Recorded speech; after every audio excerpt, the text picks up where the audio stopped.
तो श्रावणी ने एक पोस्ट डाला है जिसमें उन्होंने ये लोगों से पूछा है, सवाल किया है कि मोमिन मलिक को सीमा हैदर का केस लड़ना चाहिए या नहीं लड़ना चाहिए। अंसार बरनी पहले उसका छीछालिदर कर लिए, उसके बाद बोलते हैं कि वही लड़ेंगे।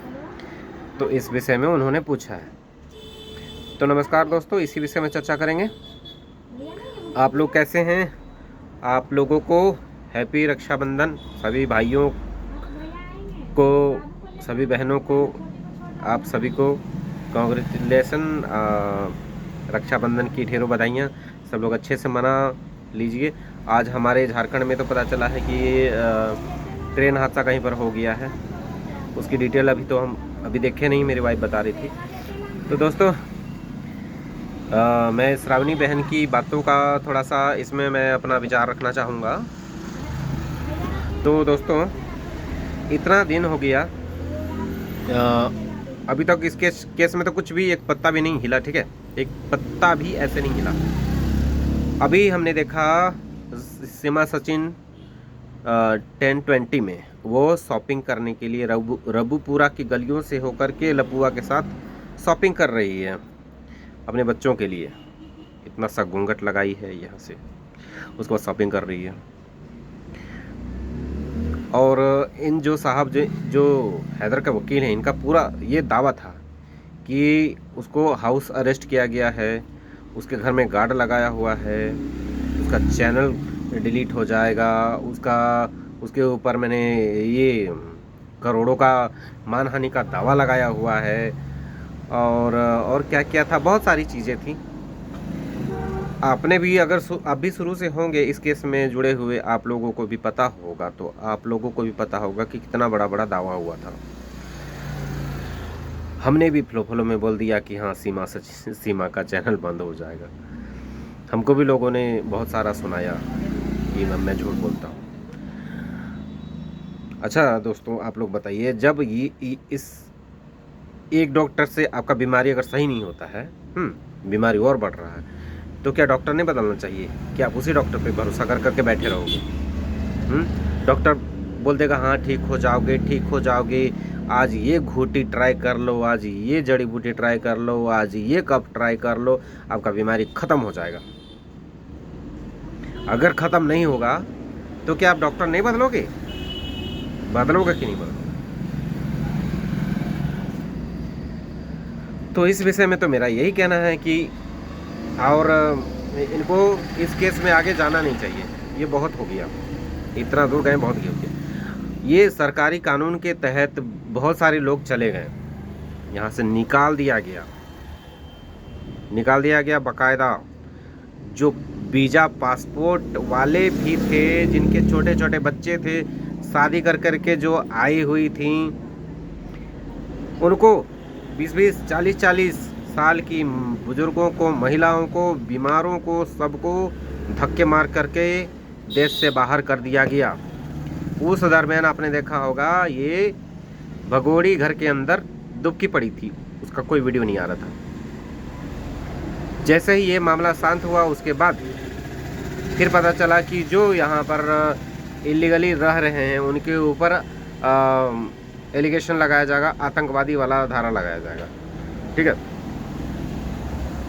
इस पर भी डर के बहुत और सारे लोग भागे।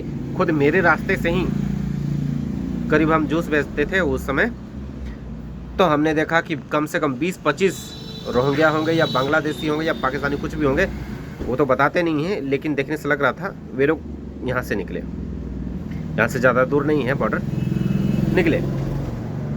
लेकिन ये भगोड़ी फिर जैसे ही मामला ठंडा हुआ फिर वापस आ जाती है, और भी और ताकतवर बन कर के आती है। इसका मतलब ये जो बोलती है कि मेरा कोई बाल भी पाका नहीं कर सकता, बिल्कुल सही बोलती है। और ये सारी चीज़ें क्यों हुई, किस लिए हुई? हेमंत पराशर ने इसका बेल कैंसिल किया। ये दोनों साथ में बैठते हैं, तो क्या इसका बेल कैंसिल नहीं हो सकता था? इन्होंने बोला भी था कि बेल कैंसिलेशन हो जाएगा, करवा लेंगे। कितना टाइम लगता है, जबकि सारा डॉक्यूमेंट्स हेमंत पराशर के पास है, सीमा हैदर का। फिर क्यों नहीं? वो भी नहीं। उसका 5 करोड़ का हमने ये लगाया हुआ है, दावा लगाया, ठोका हुआ है कि मेरा इंटरनेशनल बेइज्जती कर दिया है, उसमें भी क्या हुआ? इसके बाद भी अगर वो कहते हैं कि मुझे इसका केस लड़ना है, तो आप लोगों को लगता है कि इनका केस लड़ना चाहिए सीमा हैदर का?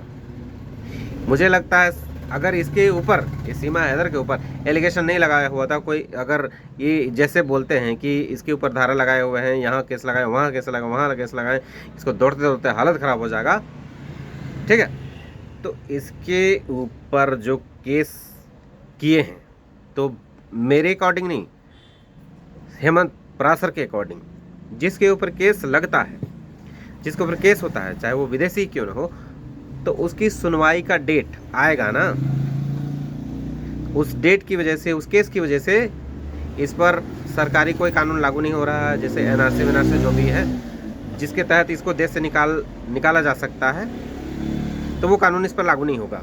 और ये चीज़ टोपी सिंह भी बोल चुका है, टोपी सिंह भैया भी बोल चुका है, ये कहीं नहीं जाएगी।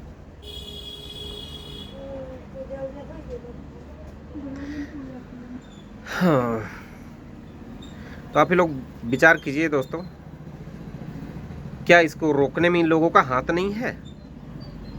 एक तो खुल के आ रहा है टोपी सिंह, ये इनडायरेक्ट आ रहा है, इनडायरेक्ट आ रहे हैं। ये जो हैदर के वकील हैं, बोलेंगे बहुत मिर्ची लगेगा इसलिए इसका नाम नहीं बता रहे हैं, लेकिन ये भी इसको रोकने में इनका भी पूर्णतया हाथ है। आप उसको जाल में जकड़े हो, कह रहे हो, उसके बाद कहते हो जाओ तो जाल में जकड़ा, उस जाल को पहले काटोगे, जो उसमें जंजीर लगाओ उसको काटोगे, तब तो उसको भेजोगे कहीं। आप पहले ही जाल लगा के बैठे हो, अब बोल रहे हो जाओ जाओ, और कानूनी प्रक्रिया में और उलझा दिए हो। कैसे जाएगी इस पर? तो फिर सरकारी कानून तो लागू ही नहीं होगा, एनआरसी और क्या क्या जो है सरकारी कानून जिससे भगाया जा रहा है इनको, होगा ही नहीं। फिर इन्वेस्टिगेशन होगा या ये होगा वो होगा, कुछ होते रहेगा तब तक ये मौज काटते रहेगी, तब तक इसका ज़िंदगी 40 साल की तो करीब हो गई है, और कितना रहेगी, अपना खप जाएगी यहीं, सब शांत हो जाएंगे लोग, खत्म इसका कहानी, चैप्टर क्लोज हो जाएगा।